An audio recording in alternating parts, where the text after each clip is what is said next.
Being in a relationship with a covert narcissist is super difficult because they will do things that you'll think is gaslighting, but they don't even view it as gaslighting. They're just trying to.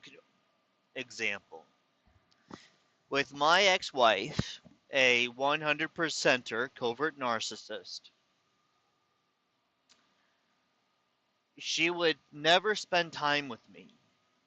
I was just taking care of her for years. And I had brought it to her attention many times, and I started bringing it up to her attention daily for years, daily, that we were in a relationship and we were now married, and that she needed to start acting like a wife and act like she is in a relationship. And she would put no effort into it. She just viewed our marriage as okay. And she told me this later that for for her, marriage is just getting someone to take care of her.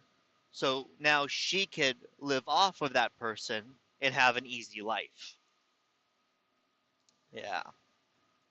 But before she told me that, as far as how all women think that way, that's what she said. All women are like that. Um, I would tell her as far as how she knows that I'm a social person, that I'm away from friends and family now in the Midwest, away from California, and that I got nobody to talk to or anything, and that she needs to stop spending so many hours a day just playing video games and taking hours long showers. And she looked at me and said, "Wow, don't you don't wait, sir. What did she say? Hold on."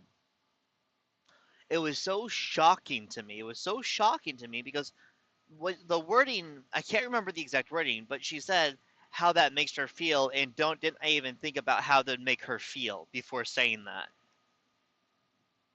And I was like, "What?" And I kind of looked around the room like, does she see someone else here? Now, just so you know, I've never experienced this until I came to the Midwest, and I've actually witnessed it here with over 100 different people out here. It's very strange. But with me being from California and not, you know, ever seeing people respond that way or act that way, it really put me off and it creeped me out. And I asked her, what did she just hear? And she mentioned as far as how I brought up how, you know, hurtful it is that she is abandoning me and refuses to give me any time or attention at all in any way, and how selfish she's acting toward me by doing that, and how she's the victim for her doing that to me. And I was confused. This would become the foundation of our relationship, as far as how the standard was every single thing she did to me made her a victim of me because she did that harm to me, and how I need to think about how that makes her feel. Very, very strange. And I did not let up. I continued bringing it up to her, and she'd say fine. She'd spend time with me. We'd sit down and put on a movie, and right when the movie would start, within the credits, she'd get on her phone and start playing games, and get up and walk away and go to the room and shut the door. And then she's like, "Oh, I'm sorry. It's just automatic." And then she would try and come up with a reason on why she's somehow a victim, and she was already out for a whole minute, and how it's giving her anxiety and she needed time to herself. It's like, but you're not having time to yourself. You're online interacting with all these other people within your video games. But she was an addict, you know. And it's very difficult. It's very difficult because it's like they're gaslighting you, but they're not denying your reality. They are agreeing with your reality, but then talking about why them doing that to you is somehow making them a victim because they did that to you. And it is absolutely maddening because they honest to God, they do not get it, they cannot comprehend it. They're not able to think if this is a bad thing to do someone, and I know it's a bad thing, and I say it's a bad thing, and I do this bad thing to them, it makes me a victim because the rules are different with them. The rules are completely different to them. They admit these things are bad and wrong, and people shouldn't do it to each other. No one should ever do it to anyone else, but they're allowed to do it. And in that case, it's completely fine. But also, it makes them the victim, and they want your pity for the harm they caused to someone else knowingly. It is scary.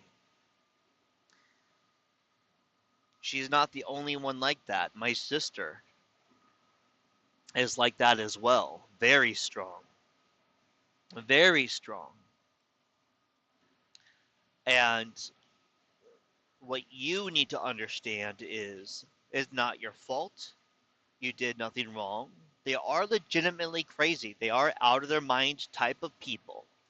There's not any way where you could logically manage it and still be able to work around a relationship with them. No, because it does get worse. Protect yourself. Protect yourself. Get away from them. And a psychologist will tell you the same thing.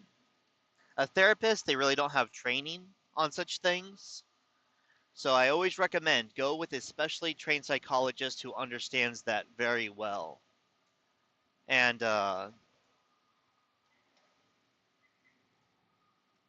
boy, the way people drive out here. But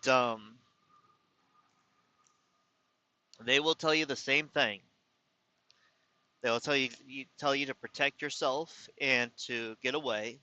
For me, everyone was saying, "Do you file your divorce papers yet? Do you file your divorce papers yet?" Because I was saying it's like divorce is the only way. Divorce is the only way. And finally, when I filed for divorce, everyone was very happy. Of course, it resulted in my ex-wife attacking me. She was so infuriated because she was not going to have someone taking care of her anymore. But the way that they put it when I was getting that divorce was they put it in a way as though she was not crazy, but it was this disorder and that I should protect myself from this disorder. It's like, okay, you can word that however you want, but giving crazy a name for whichever disorder is making them crazy does not take away the fact that they're crazy. So it's all right. It's all right to understand and accept the fact that they're crazy. There's nothing wrong with that. We act like it's so terrible to call a crazy person crazy. It's not, especially when it has to do with your sanity. But yeah, my whole point of this is it's like gaslighting, but they're not denying your experience or your reality. They are denying the interpretation of how it should be viewed, though. But they're not doing it intentionally to trick you. They really seem to believe that. You know, that's what it seems like, at least. I don't know if it's possible, but it sure does appear that they really believe that they're the victim for causing harm to other people. That includes you. Alright, that's all. Bye.